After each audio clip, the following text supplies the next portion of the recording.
नमस्कार। एक रन का क्या महत्व होता है, क्या कीमत होता है, वो कहीं ना कहीं दिल्ली की टीम को वीवो आईपीएल 2021 के 22वें मुकाबले में पता चल गया, जहां पर एक शॉर्ट रन के चलते सनराइजर हैदराबाद की टीम दूसरे सुपर ओवर को नहीं करवा पाई और हार गई थी। वहीं दिल्ली की टीम बेंगलुरु के खिलाफ खेलते हुए 22वें मुकाबले में एक रन से हारती है। और क्या कीमत होता है एक रन का, वही लगता है काश वो एक रन नहीं होता, काश वो एक रन बचा लेता। ये वाली स्थिति देखने को मिली। स्वागत है आप सभी का रेनकोम स्पोर्ट्स पर। मैं संदीप। दिल्ली और बेंगलुरु के बीच बहुत ही शानदार और कड़ा और बड़ा मुकाबला देखने को मिला, रोमांचकारी मुकाबला देखने को मिला, जहां बेंगलुरु की तरफ से डिविलियर्स तूफानी पारी और आंधी वाली पारी बारिश देखने को मिला चौके छक्के की, और बड़े टारगेट की तरफ नहीं लेकिन एक सम्मानजनक स्कोर को खड़ा किया, जो लग रहा था कि वो भी स्कोर नहीं बनेगा। वहीं दिल्ली की टीम की तरफ से जो लग रहा था कि मैच अब दिल्ली नहीं बचा पाएगी, वहीं कर्बियाइन खिलाड़ी हिटमायर सिमरन हिटमायर ने वो पारी खेली जो देखती बन गई। लाजवाब पारी, शानदार पारी, खूबसूरत पारी।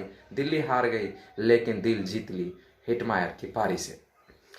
मैं बस चर्चा करता हूं कि कैसे ये मैच घटित हुआ और क्या रहा पूरा नजारा।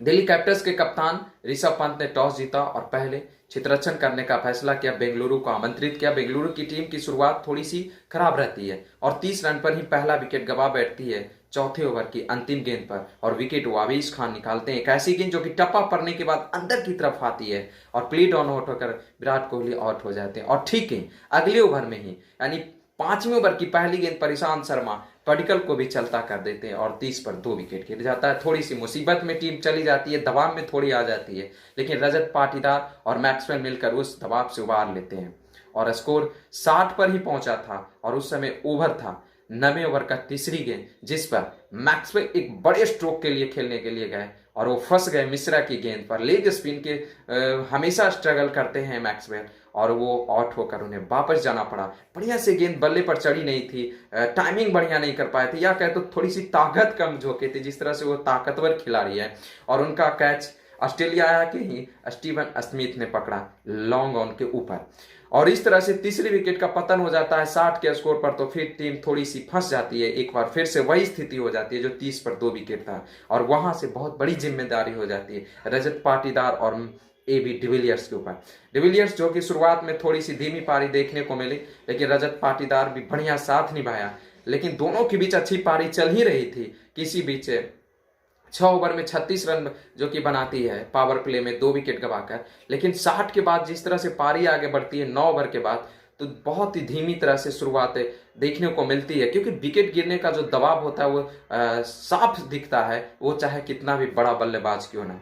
डिविलियर्स और रजत पाटीदार ने शानदार साझेदारी निभाई और कुल मिलाकर देखा चौथे विकेट के लिए साझेदारी दोनों के बीच 54 रनों को दिखी, और इस साझेदारी ने कहीं ना कहीं थोड़ी सी टीम को दबाव से उबारी और डिविलियर्स को आत्मविश्वास बढ़ाया, और टीम 114 पर पहुंची थी। और वो ओवर था 15वां, 5वीं गेंद पर रजत पाटीदार आउट हो जाते हैं और इस तरह से चौथे विकेट का पतन हो जाता है और रजत पाटीदार आउट होकर चले जाते हैं। उसके बाद वाशिंगटन सुंदर आते हैं, बचे हुए 30 गेंद, कुल मिलाकर 15 ओवर समाप्त हो चुके थे, तो 5 ओवर और शेष 30 गेंदों का खेल रहता है।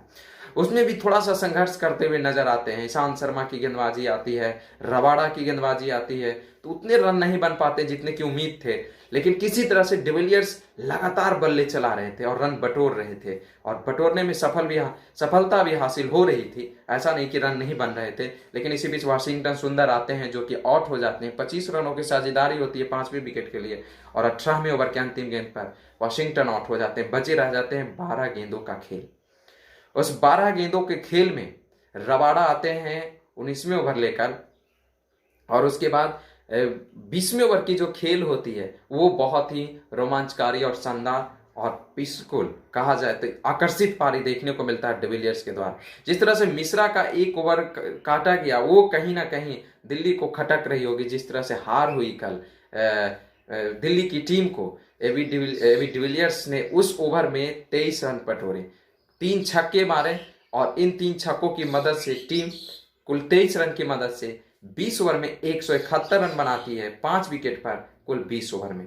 और अब यहाँ से गेंदबाजी की बात कर ली जाए, दिल्ली की पारी की बात करने से पहले तो गेंदबाजी की बात की जाए तो गेंदबाजी में ईशांत शर्मा जो कि पहली बार खेल रहे थे वीवो आईपीएल 2021 के 14वें सीजन में, उन्होंने 4 ओवर की गेंदबाजी में एक मेडल भी डाला और 26 रन खर्च किए और एक विकेट वो निकाले, और वो पटिकल का विकेट था। Rabada 4 over 38 run 1 wicket.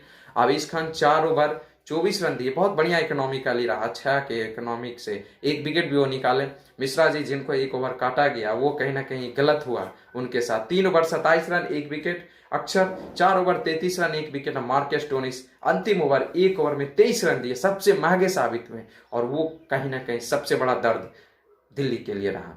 तो ये रहा कुल देखा जाए बेंगलुरु की पारी की। यदि दिल्ली की पारी की शुरुआत की जाए तो दिल्ली की पारी की भी शुरुआत अच्छी नहीं रहती है, और 23 रन पर ही पहला विकेट गिर जाता है तीसरे ओवर की तीसरी गेंद पर, और जेमिसन धवन को चलता करते हैं, चहल के हाथों कैच आउट करवाते हैं फाइन लेग के ऊपर में, और बहुत ही शानदार जो कि विकेट निकालता है, बहुत बड़ा विकेट मिलता है बेंगलुरु की टीम को, पर्पल कैप वाले आउट होकर चले जाते हैं। उसके बाद बल्लेबाजी करने आते हैं स्टीवन स्मिथ, वो भी बेहतर नहीं कर पाते हैं, और ठीक है चौथे ओवर की तीसरी गेंद पर 28 के स्कोर पर आउट हो जाते हैं और मात्र 4 रन बनाते हैं 5 गेंदों में, जिसमें एक चौका देखने को मिलता है। और अब फिर से फंस गई टीम। अब दिल्ली की बारी। दिल्ली अब यहां से लग रहा था कि कैसे उभरेगी, लेकिन पृथ्वी शॉ और 2 युवा खिलाड़ियों की जोड़ी यानी ऋषभ पंत की जोड़ी कप्तानी पारी खेलने की जिम्मेदारी कंधों पर बहुत बड़ा दारोमदार ऋषभ पंत के ऊपर, किसी तरह से आगे दोनों ने मिलकर पारी को बढ़ाया, लेकिन वो पारी ज्यादा देर नहीं, 19 रनों की साझेदारी हुई थी कि पृथ्वी हर्षल पटेल की गेंद पर आउट हो गए और 47 का स्कोर पर तीसरा विकेट हो गया, और 8वें ओवर की दूसरी गेंद पर वो विकेट गिरा था। 8वें ओवर में 47 रन था यानी दूसरी गेंद पर। उसके बाद अब आते हैं मार्कस स्टोनिस बल्लेबाजी करने के लिए हिटमायर की जगह। अब यहां से लग रहा था कि पारी कैसे बढ़ेगी, जो कि बिल्कुल थोड़ी सी कहीं ना कहीं मजेदार में फंस गई थी, संकट में फंस गई थी दिल्ली की टीम। लेकिन मार्कस स्टोनिस ने बहुत ही बढ़िया साथ दिया ऋषभ पंत का, और ऋषभ पंत ने भी बहुत अच्छे तरीके से सूझबूझ से, यानी एक जिम्मेदारी रूप पारी देखने को मिला, एक अनुभवी पारी, क्लास वाली पारी देखने को मिली, और दोनों मिलकर चौथे विकेट के लिए कुल मिलाकर 45 रनों की साझेदारी हुई थी कि मार्कस स्टोनिस ने कोशिश किया रनों की गति को तेज करने के लिए कि वो कैच दे बैठे, और इस तरह से आउट होकर वापस जाना पड़ा। 92 के स्कोर पर चौथा विकेट गिर गया था, और वो था 13वें ओवर की चौथी गेंद। अब यहां से लग रहा था कि टीम कैसे जीत पाएगी, क्योंकि यहां से अभी भी 79 रन चाहिए थे, और बहुत ही कम गेंद के बीच ये 79 रन बनाने थे, मात्र 42 गेंद कहा जाए तो शेष रह गया था। अब यहां से टीम थोड़ी सी दबाव में नजर आनी शुरू हो गई। यदि कुल मिलाकर देखा जाए तो लगभग 11 के औसत से रन बनाने थे, जो कि आसान नहीं होते हैं जब आपके विकेट गिर जाते हैं रेगुलरली नियमित अंतराल पर। तो वहां पर देखा जाए तो शुरुआत में थोड़ी सी हिटमायर शांत दिखे, लेकिन हिटमायर की पारी ने बहुत ही शानदार पारी देखी और लाजवाब पारी, ऐसी पारी जो लग रहा था कि दिल्ली की टीम उस दहलीज पर नहीं पहुंचेगी, वहां पर ले जाकर उन्होंने पहुंचाया, और हिटमायर की बदौलत टीम बिल्कुल नजदीक पहुंची, जीत के करीब पहुंचकर हार गई। और अंतिम ओवर में जो 14 रन बनाने थे, जिसमें ऋषभ पंत के 2 चौके तो जरूर देखने को मिला, लेकिन उस चौके की मदद से उस दहलीज पर नहीं पहुंची, मात्र 12 रन ही बनाई और टीम 1 रन से हार गई। लेकिन दोनों की पारी की बात कर ली जाए तो ऋषभ पंत जहां 48 गेंदों में 58 रनों की पारी खेले और 14वीं 50 अपनी पूरा की, 6 चौके लगाए, वहीं हिटमायर अपनी पारी में 53 रन 25 गेंदों में यानी 23 गेंदों में बहुत ही तेज तरार, यानी दूसरा सबसे तेज 50 2021 में देखने को मिला एक बार फिर से। तो 53 रन बनाए, जिसमें 2 चौके और 4 छक्का, और 4 छक्का जो देखने को मिला दिल्ली की तरफ से कर्बियाइन खिलाड़ी हिटमायर के द्वारा ही देखने को मिला। इससे पहले किसी खिलाड़ी ने इस मैच में छक्का लगाते हुए नजर नहीं आए।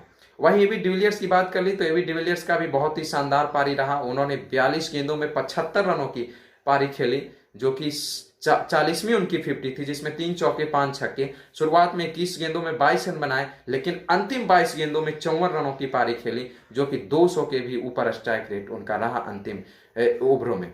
यदि गेंदबाजी की बात कर ली जाए तो हर्षल पटेल जो कि पर्पल कैप वाले 4 ओवर में 37 रन खर्च किए, 2 विकेट चटके। सिराज बहुत ही शानदार गेंदबाजी, अंतिम ओवर में उनका ही जलवा रहा, बिल्कुल राज किया यॉर्कर पर। इसी के बल पर कहीं ना कहीं बेंगलुरु की टीम 1 रन से जीत दर्ज की और 4 ओवर में 44 रन जरूर खर्च कर गए, 11 के इकोनॉमिक से रन दे बैठे, लेकिन अंतिम ओवर उनकी बदौलत ही टीम जीती। 1 विकेट मिला, बाकी और सभी खिलाड़ी सुंदर 28 रन खर्च किए 4 ओवर में। चहल को 2 ही ओवर मिला, लेकिन अच्छा गेंदबाजी की, उन्होंने 10 रन खर्च किए, लेकिन विकेट प्राप्त नहीं हुआ। यदि मैं प्राइज की बात कर लूं चलते चलते, तो देखा जाए तो वीवो परफेक्ट कैच स्टीवन को मिला। सुपर स्ट्राइकर के रूप में सिमरन को 211 का स्ट्राइक रेट से। क्रिएट पावर प्लेयर के रूप में मिला ईशांत शर्मा, जो कि पहले मुकाबले में खेल रहे थे और पावर प्ले में उन्होंने विकेट चटकाए। और dream 11 man of the match Unacademy cricket 6 Upstox man of the match, ये सारे प्राइज एबी डिविलियर्स को मिला। ड्रीम 11 104 और एन अकेडमी 5 छक्के 82 मीटर का लंबा छक्का देखने को मिला। तो ये सूरत हाल रहा, जो दिल्ली की टीम पिछले 4 मुकाबले में लगातार हराते आ रहे थे बेंगलुरु की टीम को, वो आखिरकार बेंगलुरु ने विराम लगाया है और जीत दर्ज कर उस हार के सिलसिलों को तोड़ा है और जीत की पटरी पर लौटा है। और बेंगलुरु की टीम इस जीत के साथ, जहां 6 मैचों में 5 जीत के साथ 10 अंकों के साथ पहले स्थान पर पहुंच गई है, वहीं दिल्ली की टीम इस हार के साथ 6 मुकाबले में 4 जीत के साथ वो इस समय 8 अंकों के साथ तीसरे स्थान पर पहुंच गई। तो ये सूरत हाल रहा 22वें मुकाबले का वीवो आईपीएल का, जो कि बहुत ही शानदार और रोमांचकारी और करिश्माई पारी देखने को मिली ये भी और हिटमायर के द्वारा, जो कि पूरी तरह से मनोरंजित किया। तो चलिए, आपको ये वीडियो कैसा लगा आप कमेंट कर शेयर कर लाइक कर जरूर बताइएगा। और चैनल को अब तक सब्सक्राइब नहीं किए तो चैनल को सब्सक्राइब कर ले और बेल घंटी दबा ले, जिससे कि आपको तमाम खबरों से रूबरू रहें, अपडेट रहें। विदा लेता हूं, धन्यवाद।